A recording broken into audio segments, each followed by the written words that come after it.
Hello friends, Nina here. Thanks for joining me today to create this fun art journal using Art by Marlene newest release. I'm going to start by die cutting a collage paper from the collage paper pad using the circles die. I'm trying to choose a pink and yellow spot from the collage paper so it would contrast vibrant with my background, which I plan to make blue to represent the underwater scene. I'm going to back it here with double-sided sheet, that way it will be easier to stick to my art journal page. I'm then going to use my Big Shot Sizzix machine to cut it, and I will use this poke tool to poke through the tiny dots and parts of the die. Here I'm going to use my Art by Marlene art journal. I'm just choosing a best placement for this die cut, which I'm going to use later, not at this point. Here I'm just prepping my page with water, and then I'm going to dilute many shades of blue using my watercolors, and I'm going to randomly apply them with my size 8 watercolor brush. Just using different shades of blue. It might look here that they're all the same, but when it dries it will give a nice contrast between the shades. I also found that it's too bluish, that I started adding some purple.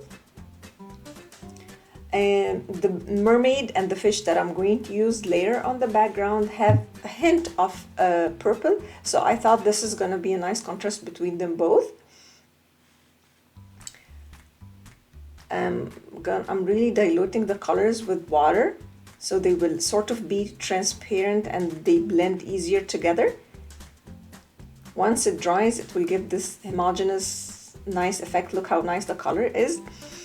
Then here I'm going to cut irregular strips of collage papers because I want to ground the scene. So I'm going to cut 3 strips to give dimensions as if this is the floor of the ocean or something like this. I'm gonna place them on different levels so it will give fun dimension. I'm choosing colors that are going to contrast nicely with the blue background. So I'm choosing this sort of mustard color and light pink and purple. I'm going to use a masking technique here. I'm just using my white acrylic paint and a stencil from the newest release of Art by Marlene. I'm going to lightly dab my blender in the paint, just very lightly. So it's a very little hint of the paint, and then I'm going to lightly dab it on the stencil to give this very subtle look of the stencil design. The stencil itself has different designs, so I'm going to keep flipping through the designs, and I'm going to randomly stencil them here and there. It is so pretty. Once it dries, it's not going to be that vibrant. It's going to just blend in the background, leaving a very nice design behind. I'm going to then use one on the top right corner, which is my favorite design, this sort of a wheel with an outer edge of stripes edge. Look at the effect it's going to make. It is so pretty. I love the whole stencil, it's so nice. And after it dries, I left it to dry here, and I'm going to use the recent release of rubber stamps. These are flowers. I'm choosing different flowers and I put them on different acrylic blocks, and I stamp them using my black archival ink on different areas on my collage papers. I'm choosing parts that are going to be vibrant against my background. I'm choosing purple, I'm choosing chalking pink and orange. Then I'm just roughly cutting it with my scissors, circular round shape, but I don't want it to be a perfect circle. Things over here are not going to be really realistic because it's going to have flowers under the ocean and a mermaid and a fish that has a party hat. So basically the quote is going to read, art is an escape from reality. So I don't want it to look really realistic. I want it to be crazy and whimsical. Here I cut some green strips from the collage papers as if it's the stems of the flowers, and I'm just sticking everything with my matte gel medium.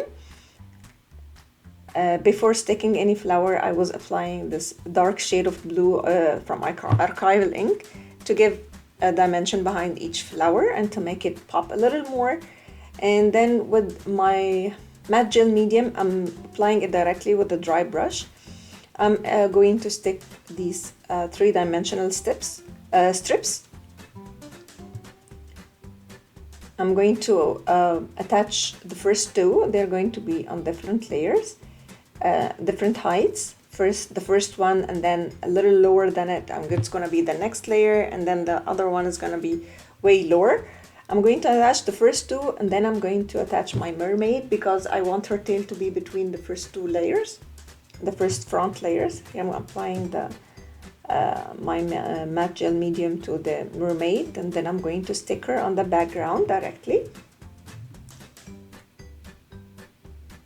I'm just making sure that the fish, I want to place the fish on the top left corner, and I want to make sure that it has enough space. So I was just placing it there until I'm done with the mermaid to make sure that it does have enough space. I don't want them to overlap. Here is the mermaid's tail. It's going to be between both the first layers of the background. You will see in a while what I mean. I'm just sticking the fish here first. The fun fish with the party hat. Here I'm then applying on the background some gel medium, and then I'm going to apply my last layer.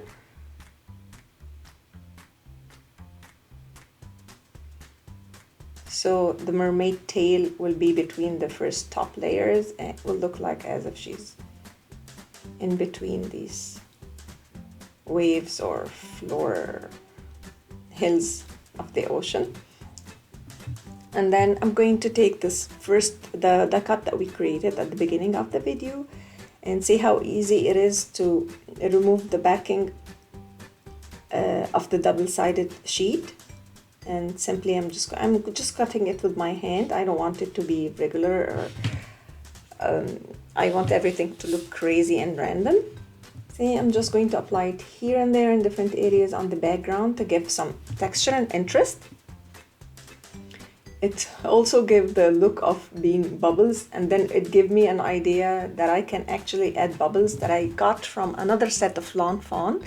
And I'm going to link it down below. I'm going to link all the tools and materials that I used today in the description below in case you want to check any of them. Here is the bubbles that I created. I cut them from thick white paper, and I'm going to randomly apply them here and there, even on the coat and on the mermaid herself. This is a rubber stamp set. It is so important to have. It has so many tiny little details and texture that you can never have enough of when you're creating your art journals. I use them all the time on all my journals. See, they have very nice and different tiny little details that you can add. I'm using archival inks here. And then I'm going to stamp the word escape using my black archival ink. I don't know if this rubber stamps are still available. I'm going to link them down below if they are, and if they're not, I'm going to link to something that is very similar. Stamping the word escape, and here are my bubbles. I'm just attaching them with my Nuvo adhesive. I also used my white gel pen to give fun details and shades everywhere, and even on the word escape.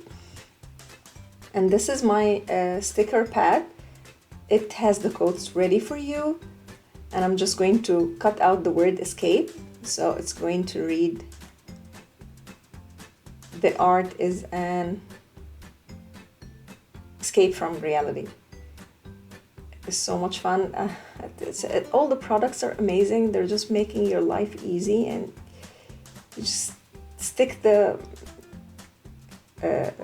code stickers and that's it, you're done. You don't have to find anything. It just gives me inspiration. Sometimes I go through the codes to get an inspiration for what art journal I want to create. I just added the code here, and I'm going to cut whatever is hanging out. And here is the final look of the whole art journal. Look at the dimension and the texture and the vibrant colors. Everything Art Marlene is just so much fun. I had so much fun creating this art journal with you guys today. I hope you did too. Thank you so much for joining me. Don't forget to like and subscribe. It helps me a lot. Thank you so much for watching, and I will see you next time. Bye!